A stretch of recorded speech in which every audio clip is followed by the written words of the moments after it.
युवा प्रतिष्ठानचे धडाकेबाज ते अमोल केंद्रे साहेब त्यांनी दिवा शहरामध्ये आमची एक न्याययात्रा काढली आणि ही न्याययात्रा इथून नाही हिंदुस्थानाची स्टार्टअप झालेली ही भारतामध्ये अखंड भारतामध्ये चालू होणार आहे. तुम्ही बघता लहान लहान मुली देशाच्या गणवेशामध्ये उभे हे प्रेम आहे सैनिकांसोबत प्रेम आहे आणि भारताच्या प्रत्येक नागरिकाचं प्रेम आहे सैनिकासोबत. इथं कोणी आमदार खासदार नाही आहे मी की बाबा आले मागं 10 लोक आले पण हे सैनिकांवर प्रेम करणारं हे खरं प्रेम आहे सैनिकांचं.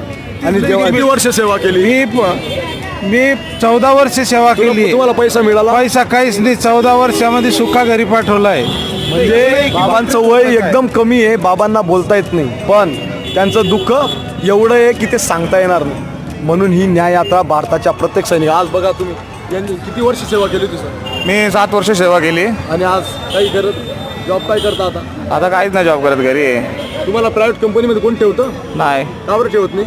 मला डिसमिस केलंय बोलतात. हे आमचं दुःख आहे जवानांचं.